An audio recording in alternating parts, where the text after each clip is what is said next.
Awesome. Hello. Hi, Welcome. welcome. Hi, welcome. Welcome to Idioma Education and Consulting's Meet Them Where They Are, Differentiation for the Post-Pandemic Learner. I'm Elisa Kirchhoffer. And I'm Maureen Lamb. And I'm a Latin teacher, but I do a lot of work with other languages. I'm the Dean of Academic Technology and Innovative Pedagogy at the Ethel Walker School in Simsbury, Connecticut. And I teach French and Spanish in New Hampshire. I'm also the marketing director for Idioma. Maureen and I both do consulting work for Idioma, and we're both instructors for Idioma as well. So throughout the presentation, you'll notice some little spots where we talk about our courses. So if you're interested in what we are showing you tonight, you'll have an opportunity to dig a little deeper. And feel free to use the tiny URL link or the QR code to access these slides afterwards. And all of these slides where it says see link here, you can go to those links and they will take you to the courses at Idioma. And you can also access all of the resources through those links. So we at Idioma Education and Consulting, we are a graduate level professional development provider. We also offer graduate level courses for recertification, for salary advancement, for degree completion. We have an incredible online Master of Education program. You can earn your Master's of Education in as little as a year and a half to 2 years if you're really focused for less than $13,500. We can also do some professional development for you virtually or sometimes in person, depending on your needs. And we have online language learning programs for undergraduate credit as well. So whatever you need for your department, for your district, we can provide all of those opportunities for you, world language teachers. And we love Ted Lasso. And And we Ted love that. Lasso is a wonderful coach, and he's a wonderful coach because of his amazing attitude. So we're going to go through 8 lessons for educational leaders from Ted Lasso. First, know your why. Have a purpose, know what you can't want, what you do, know why you do what you do, know what you want to accomplish. I think that this is so important, especially for language teachers. So often we do an activity and we're like, okay, we always do this activity, but why are we doing it? And I think having that time to reflect can be really challenging, but why we're doing certain activities, why we're doing certain assessments, giving ourselves that space to reflect can be really powerful. Find the potential in everyone. My students accuse me of being like overly positive all the time, but it's true that you want to find that kernel of something. There is always something to look for that's good, positive. Celebrate those successes along with the constructive criticism. It's really important to celebrate success as well. Learn, grow, and win together. I really like this one because I feel like when my students are doing formative and summative assessments, it's an opportunity for me to see them show what they know and for me to adjust and reflect as a teacher to try to adjust to their learning needs. And let ideas come from everywhere. Solicit feedback from your students. When you have an effective feedback cycle where you're giving your students feedback and you're getting feedback from your students, everybody wins because you know what everyone's thinking and you can figure out how to adjust to meet the needs of your students, and your students can have clarity in the expectations from you. Let others know that they matter. People don't care about people who don't care about them. Let people know that they matter, appreciate who they are and what they have to offer. This, I feel like, is kind of the secret to getting your kids on board with you. If the kids know that you love them and that you respect them and they know that they matter to you in your classroom, they'll do anything for you. So it's not really that difficult to get the kids to connect with you, as long as you let them know that they matter. And be a goldfish. Have a 10-second memory when necessary. Learn from your mistakes. Don't dwell on them. You're not perfect, and that's okay. And show the kids. If you make a mistake, let the kids know, hey, I made a mistake. The kids are going to respect you more, and we're all going to have an opportunity to learn from that situation. Be you.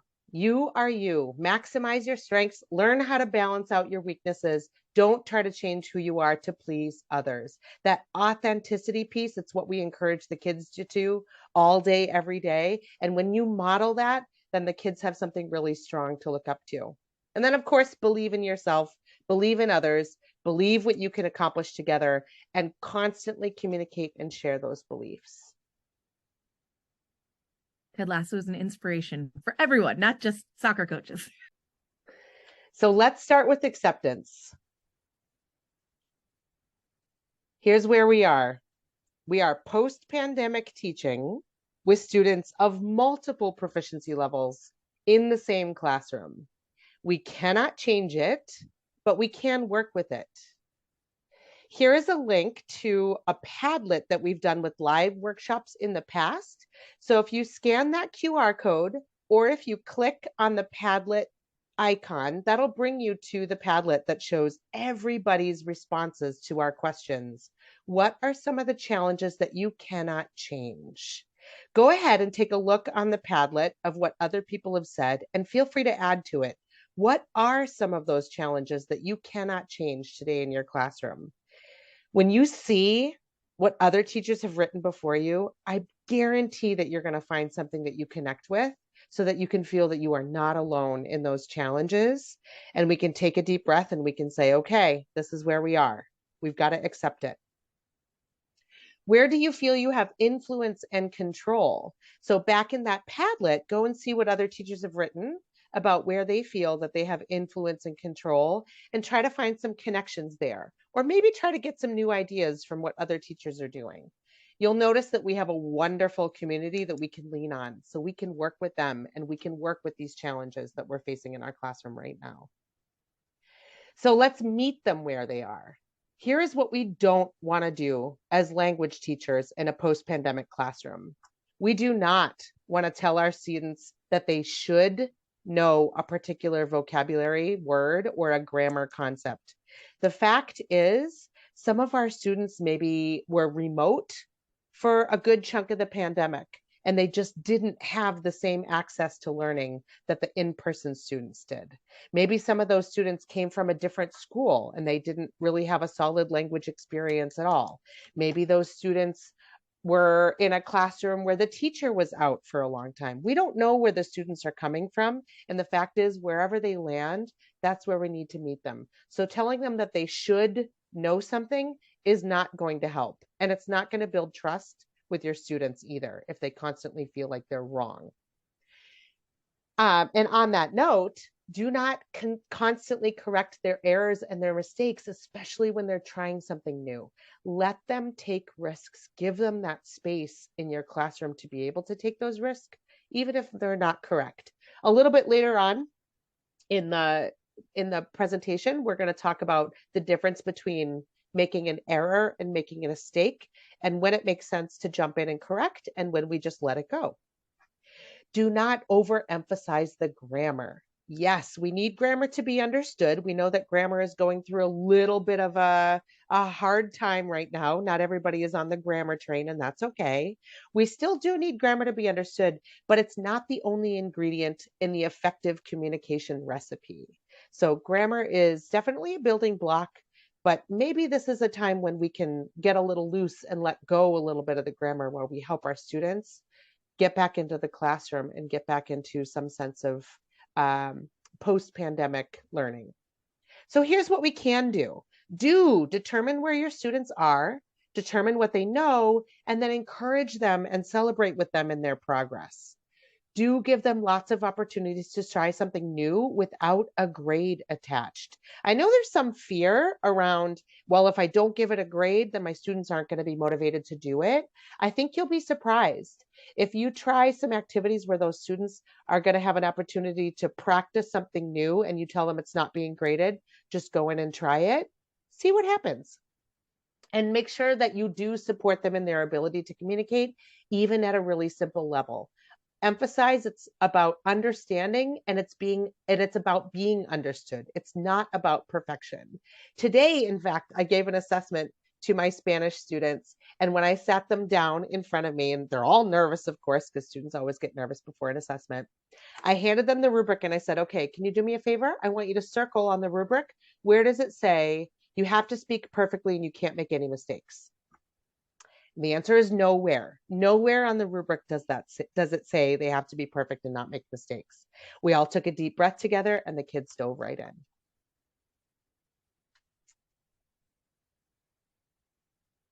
All right, Maureen.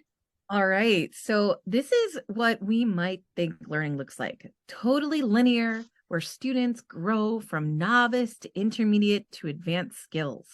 But when we really think about it, learning looks more like this. It's kind of all over the place. Sometimes you learn skills and sometimes you build on them. Sometimes you have to forget things to remember them.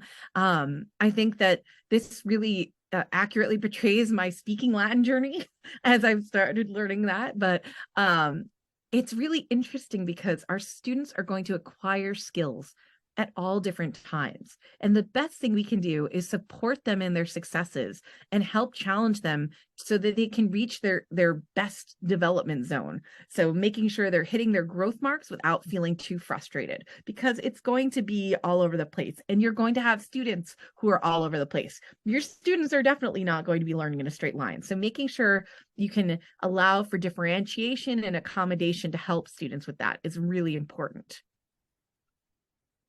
And so, what does this really mean? It means that differentiation is the many different paths to proficiency. Students are going to get proficient, but it's going to take students different amounts of time.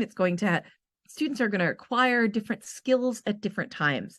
And by the way, we have a course for that. So if you're interested in differentiation, feel free to click on the logo and check it out. I teach differentiation. And so here are some ideas we're going to go over that are related to differentiation: setting students up for success, strategies for scaffolding, repeating to relearn, student choice, flexible, familiar, and focused assessment, and finally, task-based goals to track proficiency. So first, we're talking about setting up for success. And I don't know whose desk looks like this. This is not what my desk looks like, but I call my desk organized chaos, but really making sure that when you're setting up students, that there is some level of organization and routine built in so that students are never unsure of what to expect.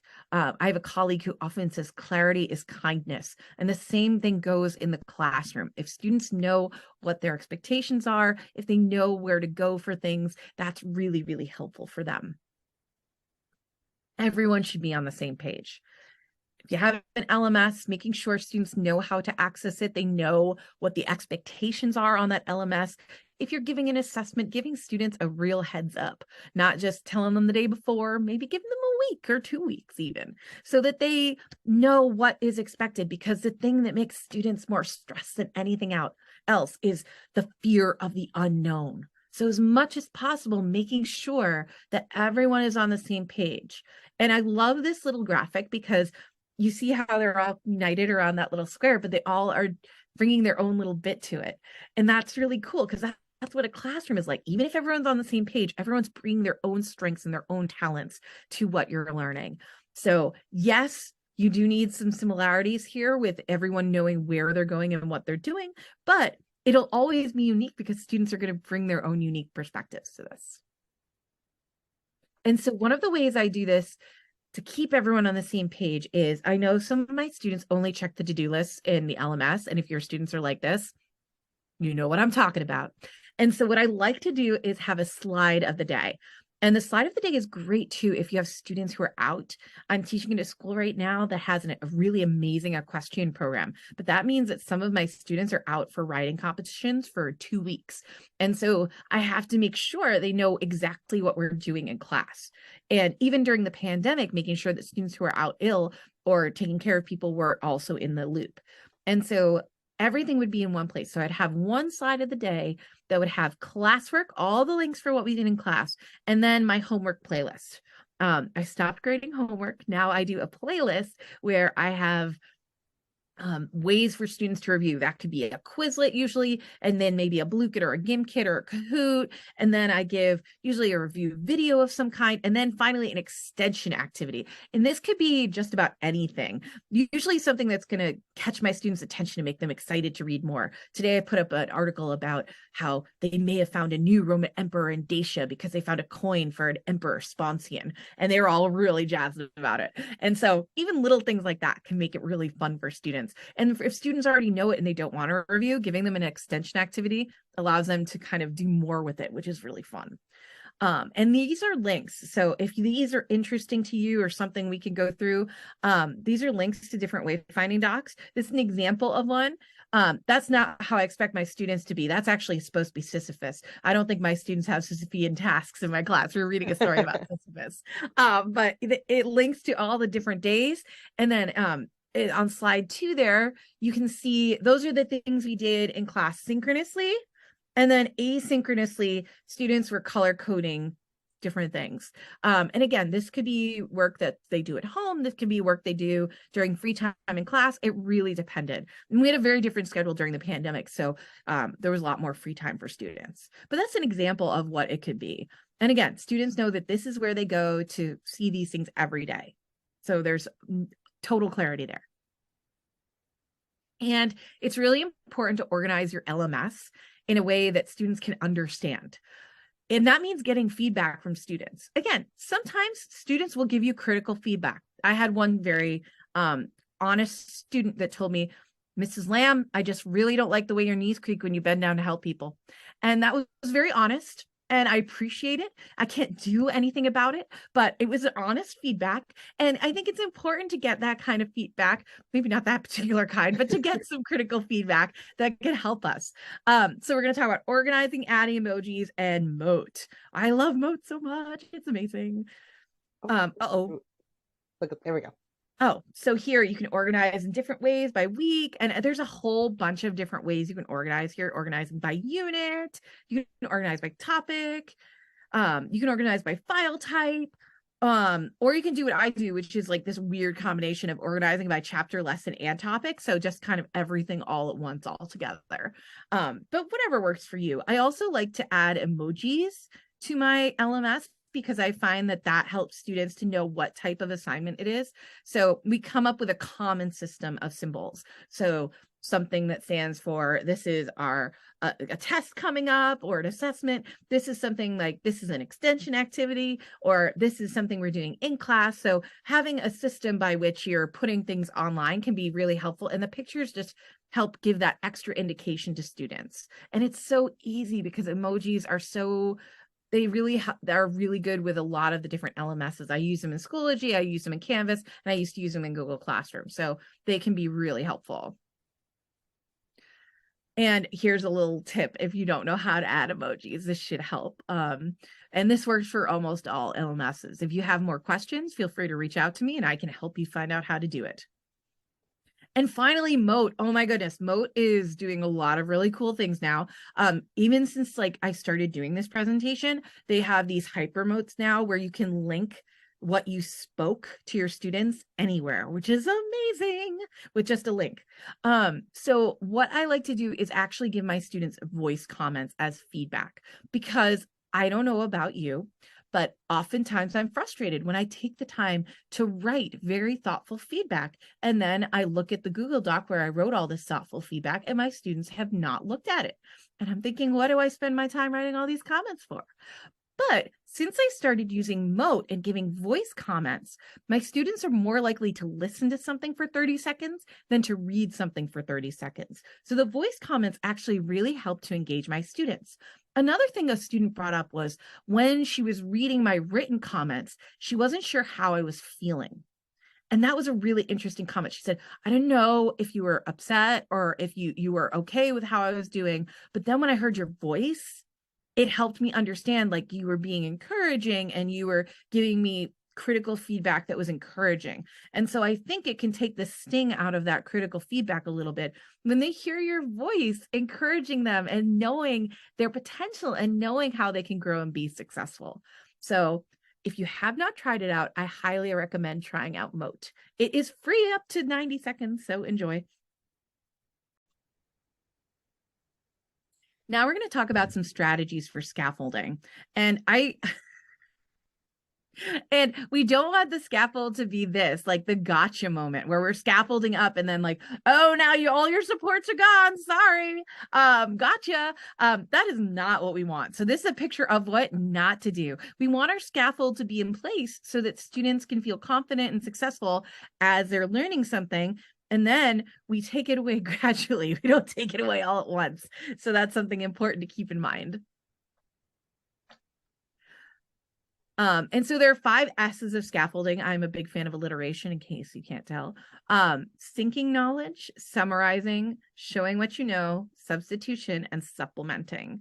So I like this scaffold too, because it reminds me of, when you're teaching from a text, you're scaffolding up to it to students have a full understanding of the text.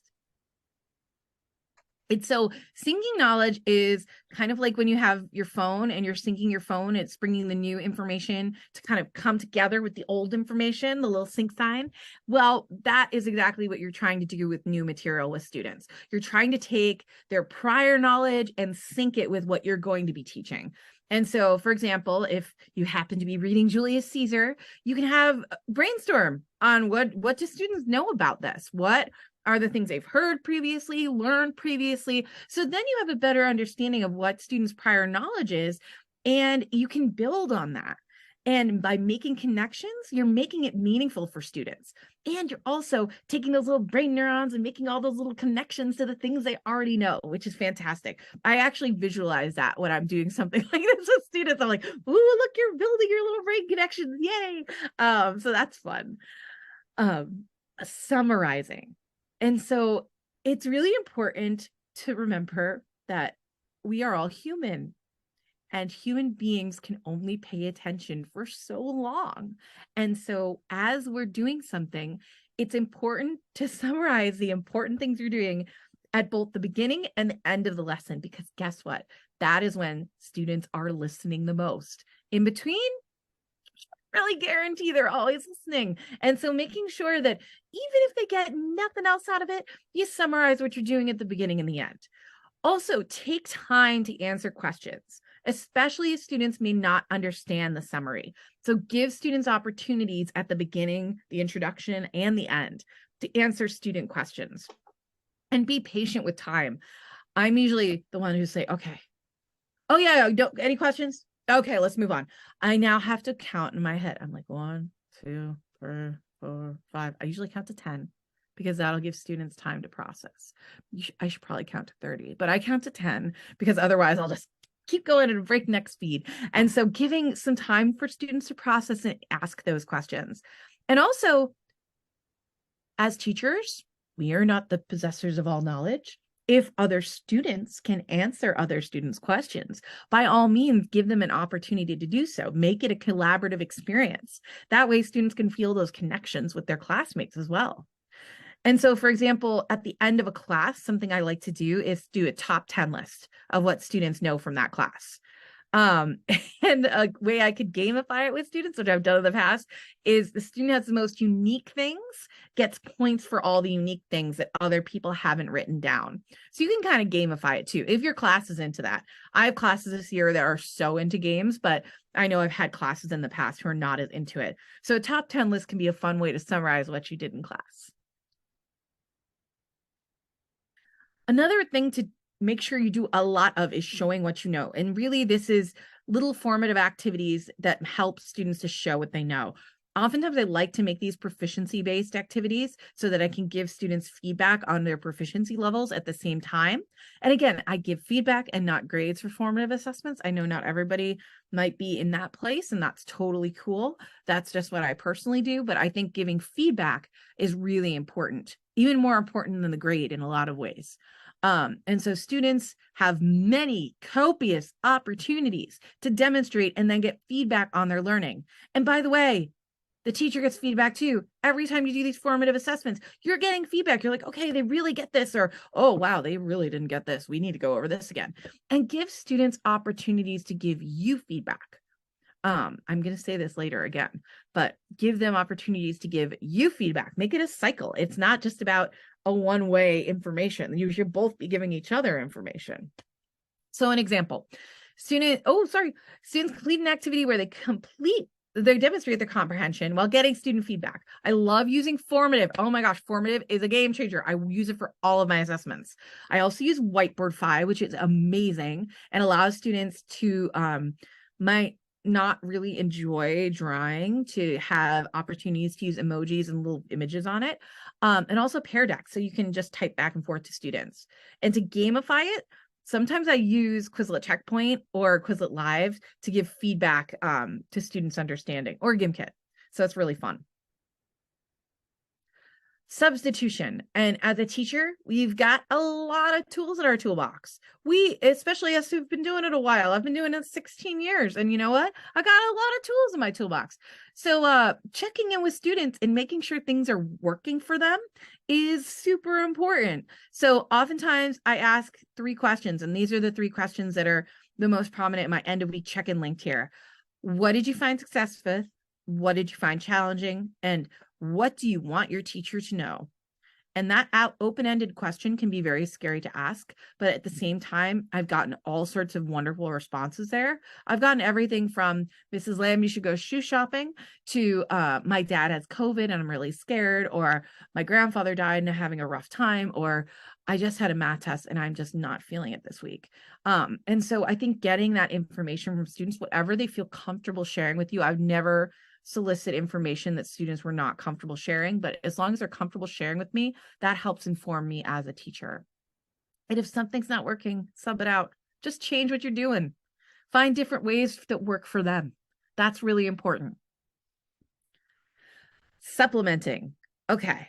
So as much as possible, engaging the senses in different ways. And I know this is like a fish oil supplement, but you know what I'm talking about. So using images, sounds, and gestures to make learning more meaningful and effective for students. Create word walls for unknown words. That kind of scaffolding is so easy and it helps students so much.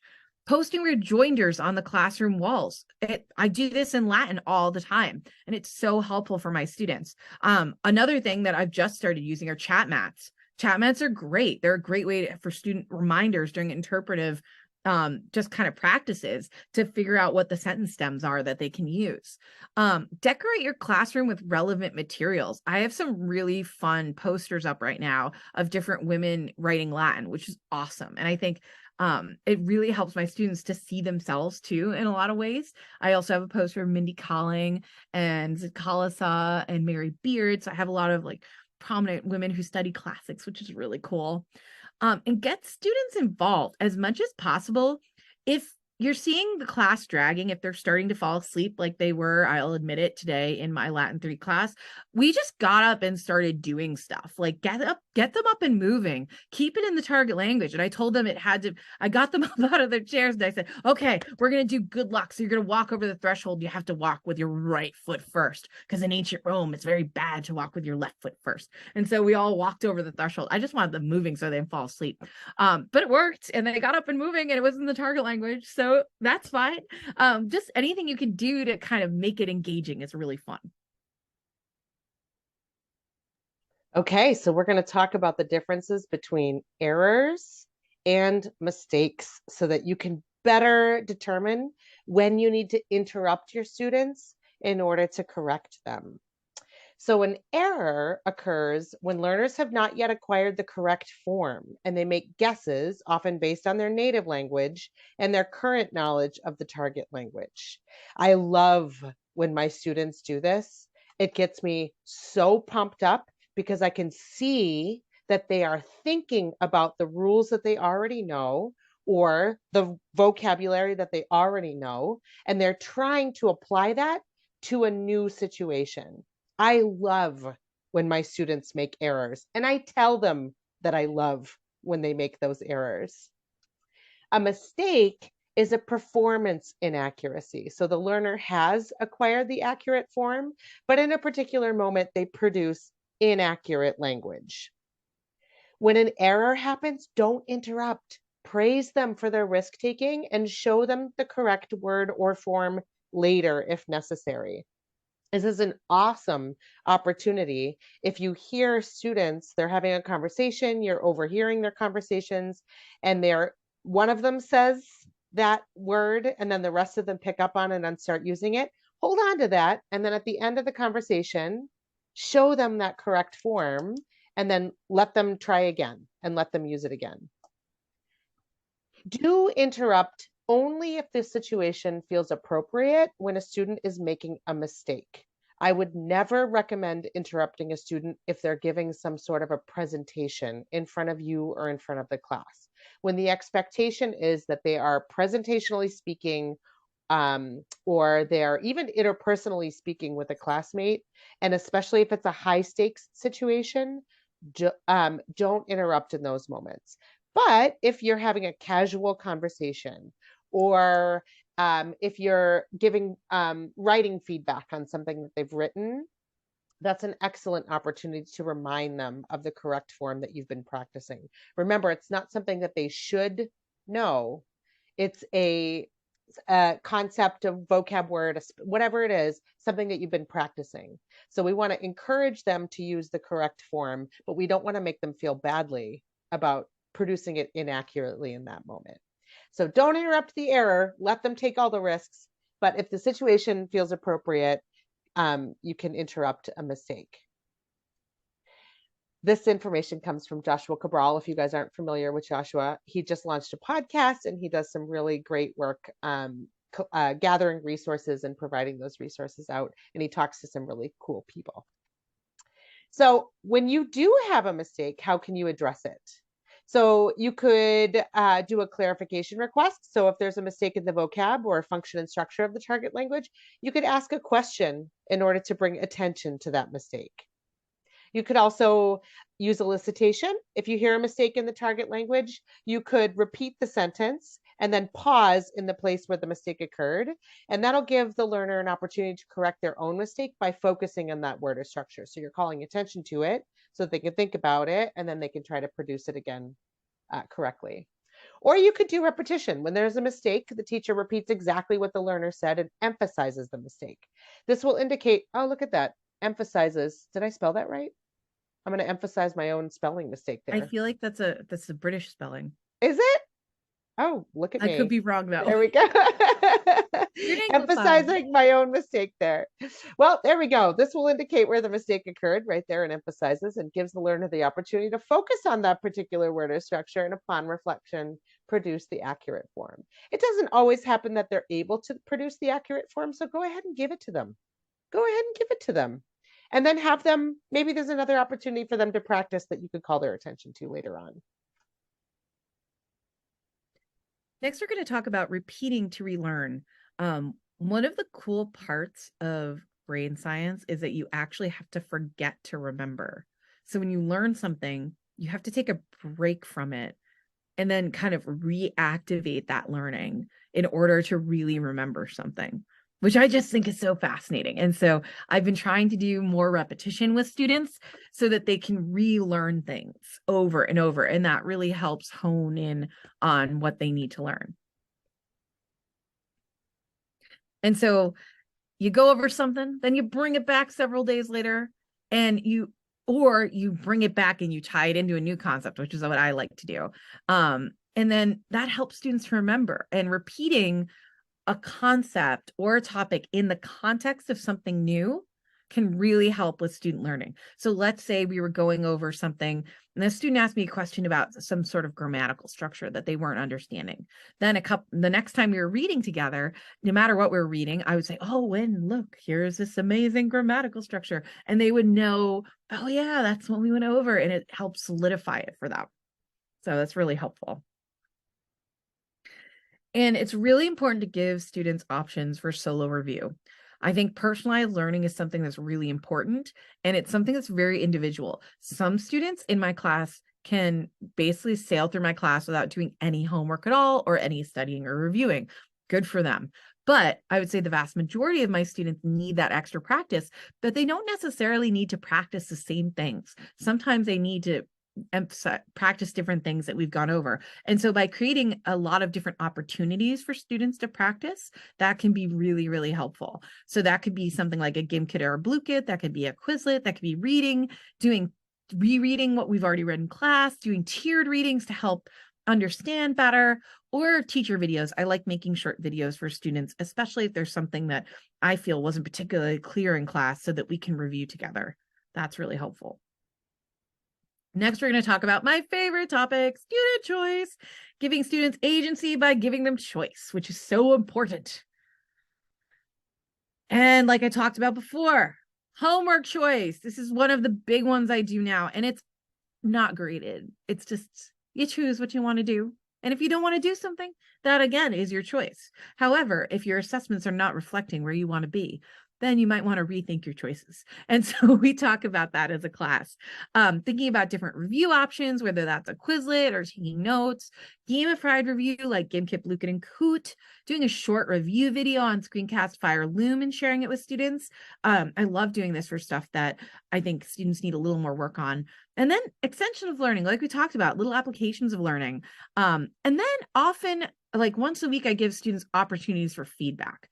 And they know they can take this at any time, but giving them a Google form or a formative where they can just write feedback to me about how they're doing with things, it's a really important thing to give students.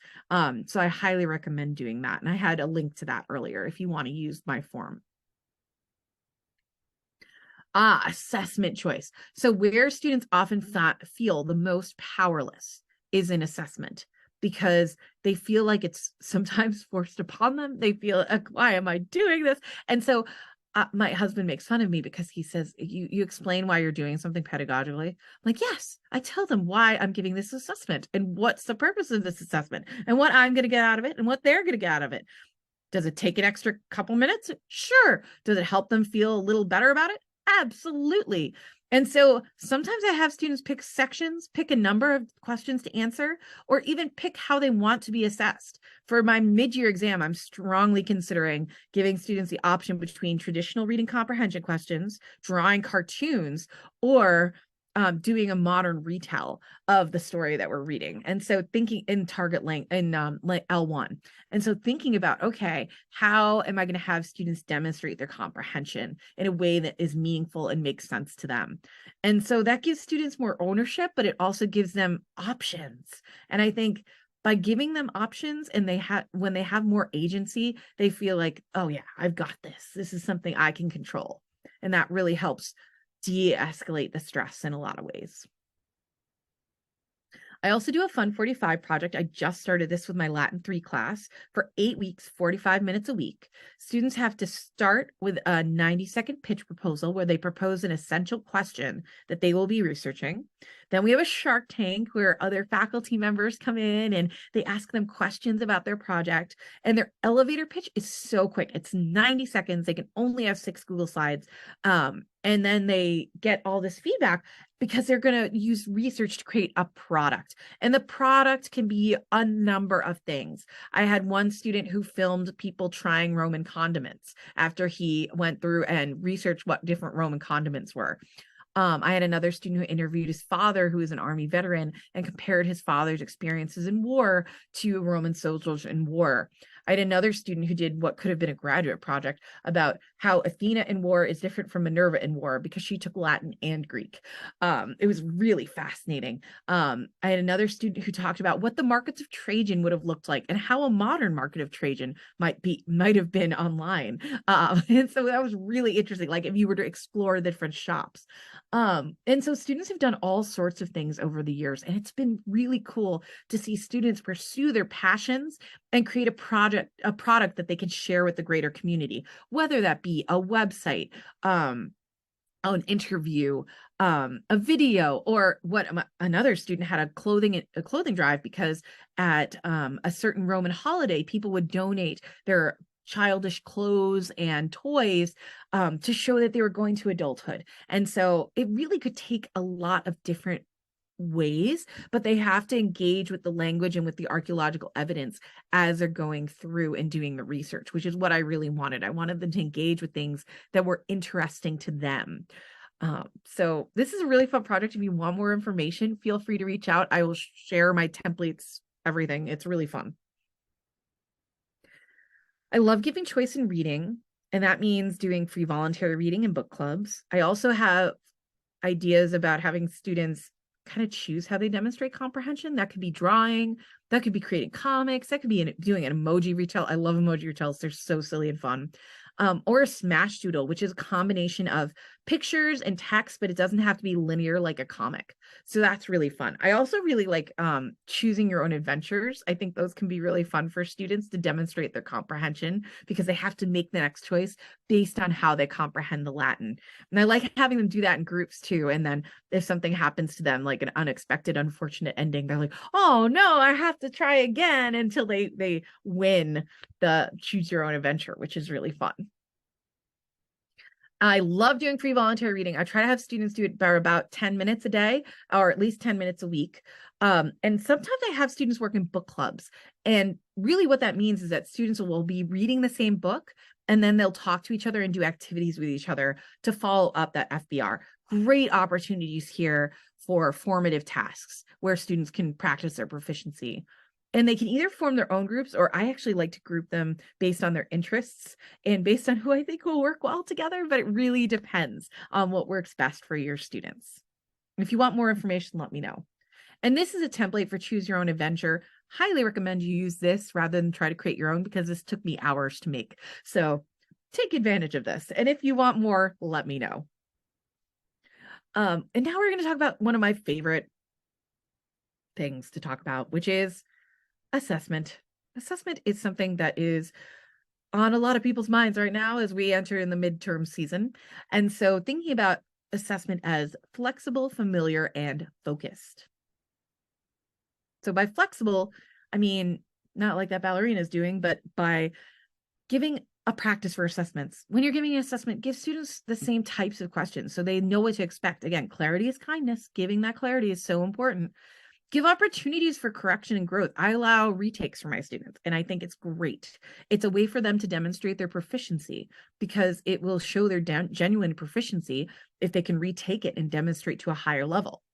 And have students understand their growth over time. And by that, I mean, give comments that are really comparing students' performance from how they did previously to how they're doing now. Give them that opportunity to see how they're growing.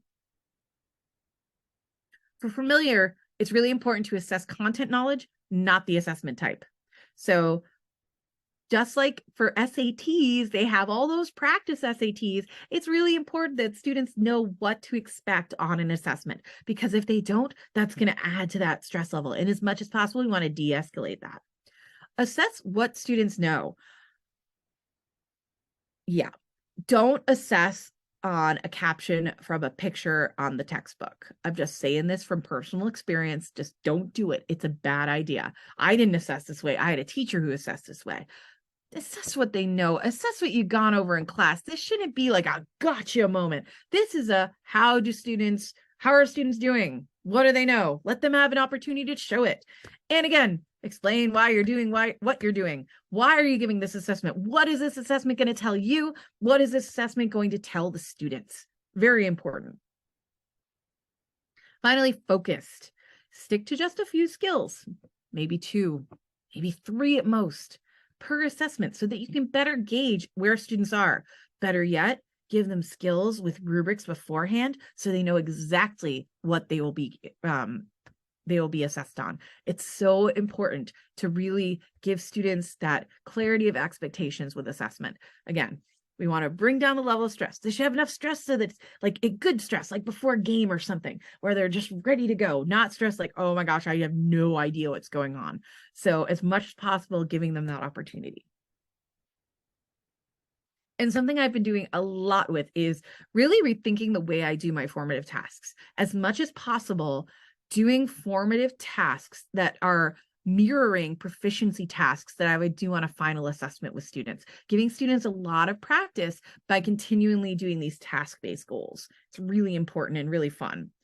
And there are tech tools for all 3 modes of communication in any target language classroom. And so if you have questions on any of these, if there are things you're looking to do, let us know, because we can help out with this. We have ideas. We've been doing it all. We've used all the tech tools. Some of them are great. Some of them worked for us. Some of them worked for others, but we have a lot of ideas and strategies by how you can engage with different things.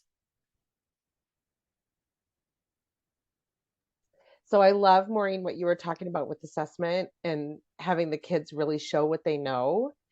The goal of the assessment is exactly that. It's that the students are able to demonstrate what they've learned, and you're able to accurately assess their proficiency level, right? You're able to actually accurately see what they know. The goal isn't to see who's good at taking a test. So we really want to be mindful about assessment creation. And we actually have a course for that at Idioma if you're interested in digging deeper into what does a good assessment look like. I think we can all create worksheets. We can all create task prompts. We can all do that. But how are we really being intentional about what those prompts are and what those assessments are looking for? So I have an assessment text example here. It's a French example, something that I've used in my classroom before, but really you could use any text. So this is for an interpretive activity. I have my students look at a French school schedule with a little blurb that has an explanation of what everything means. And they have to use that information to compare to their experience in a Venn diagram.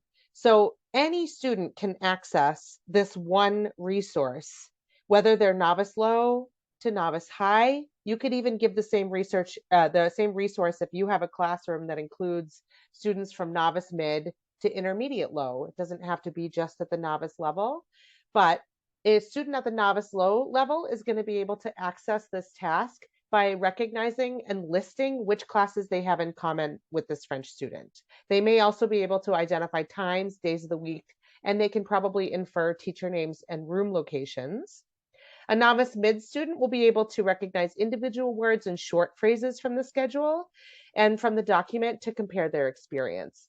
They even may notice cognates like arrivé, colors like vert to infer that what the green boxes have to do with when the kids arrived at school. And they can express what they understand in words and phrases. And then at the novice high level, students can use familiar words and cognates to infer what French students eat, when French students eat, when they have breaks. Um, and the novice high students are able to recycle the vocabulary to express these similarities and differences in phrases and in simple sentences. So this is what the schedule looked like. It's not a written out text. It's a visual. It's a school schedule. It's similar to what they might see. And this is an authentic resource. This is an actual school schedule. And so the students look at this and they're able to pretty quickly and easily, even at the novice level, there's enough similarities that they're able to make sense of this. And then novice, mid, novice, high, all three of the novice levels actually can access this text as well, just in their different ways. You're muted, Maureen. I am muted. That's okay. Think about what authentic interpretive resources you already have that you can differentiate. What are some resources that you can use with multiple levels? And I think that this can be really fun. Find it, look at it, and modify it as needed. But it's great. It's something you can do with all of your classes, maybe as a warm-up activity, as something where you can have different classes get different things out of it. It's something that could be really fun. So definitely try it out with an authentic resource. Mm-hmm. Here are some resources. All these links bring you right to those places. So if you're looking for prompts and you're looking for assessment tasks, here are a bunch of resources for you. I'm the Seal of Biliteracy coordinator at my school, so we do a lot with Apple, getting students ready for the Seal of Biliteracy. They take the Apple test, so I also included the Apple tasks. And then, of course, ACTFL is our guiding light here when it comes to proficiency. So there's ACTFL presentational writing tasks and interpretive reading task examples and some conversation scripts. So you have some resources there to pull from. We also are really big fans of spiraling from the AP curriculum. My school does it. The last couple schools that I've worked at, we've done it. And we actually have a course for that at Idioma also, learning how to spiral your curriculum from the AP. So here are the 6 AP themes, and here are some example unit essential questions that you could use, level dependent. For example, let's see, personal and public identities. How do people get to know each other? This is my essential question that I use for my novice low, novice mid students. We call it novice A at my school. What does daily life look like for different students? That would be like a novice, mid, novice, high.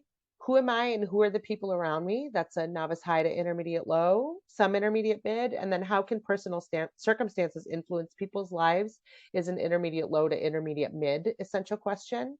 So accessing the same unit, the same theme at each level can help the students really recycle that vocabulary, recycle those themes so that they have really strong comprehension and are have a stronger proficiency level as well, especially if they're working towards that AP. And of course, wouldn't we just love if all of our students had that AP drive and wanted to keep learning language and get really excited about it? Some other examples of uh, essential questions. This comes from the AP French Language and Culture Curriculum Framework. And then a sample proficiency rubric. This is a proficiency rubric that I have used in the past. It goes all the way from novice low to advanced. You can access this full rubric by clicking on this link when you access this slideshow later on. Breaks the major focus and minor focus, and even includes a rubric for culture, which I think is something we're always looking for. Some other sample proficiency rubrics, these come from the Apple rubrics. So they break the proficiency levels down to mid, or they break it down into further than just novice low, novice mid, novice high. There's broken down levels within novice mid, for example. There's an N2 and an N3. So if you're looking to really differentiate more closely between proficiency levels, this is a great way to do that. We use these are the Apple rubrics, so we use them for syllabi literacy, but also I'm using these in my novice A because I've got kids that are so dancing around the novice range, and I want to be really accurate when I'm giving them feedback about what they can do with the language. When we're measuring linguistic proficiency, here's a bunch of resources. ACTFL, of course, the creative language class proficiency rubric. That was the full rubric that I showed you earlier. The Ohio Department of Education has fabulous resources for world language teachers. And then, of course, ACTFL gives us all kinds of resources and examples of Apple tasks. So there's more links there. Some upcoming programming for Idioma. Our winter session 1 begins January 9th. You still have plenty of time to register. Some of our target language courses, and then 2 of our methodology and pedagogy courses are listed there. And if you notice, differentiation in the language classroom, Maureen's course, where we dig really deeply into these concepts that we've just sort of glazed over in this presentation. Maureen is going to dig super deep into those, full of wonderful ideas, really practical application of those strategies in that course. And are you teaching the Latin course too, Maureen? I am indeed. There we go. Latin teaching methods. Yeah. You know, people are looking for that. There are not many that are offered online. So it's going to be really fun. Yeah, all of our courses are online. They're 6 weeks long. You can just jump in a quick 6 weeks, get a ton of ideas, meet some really great people, earn some professional development points or graduate level credits for recertification and salary advancement. Great way to do that here. We also have our Master of Education program, which I mentioned earlier, and we have a graduate level certificate program as well. So if you're looking to earn a master's, we can take care of you all online right here. Or if you're just interested in bumping over a lane for salary advancement, we can help you with our certificate program as well. Thank you so much for hanging out with us and digging through some strategies. Please follow us on social media. Feel free to jump on our website and sign up for our newsletter as well. And we'll share, that's a really great way to get our monthly newsletter and also to get discounts through the email. So if you're looking to jump into a course, we often offer discounts as much as $100 off a course, which is a really great deal. And if you want to reach out to us, feel free. All of those little pictures under my name are linked. So happy to have you follow on social media, but also to reach out with questions or brainstorming or ideas. Happy to chat. keep the conversation going. And there's some bonus content. So when you get into this, when you access this um, slideshow, you'll be able to access the Google Classroom bonus content as well. So thank you so much for joining us, Thank Maureen. you so Thanks for hanging much. out and doing this with So me. much fun. And we'll see you all soon. Take good care. Take care.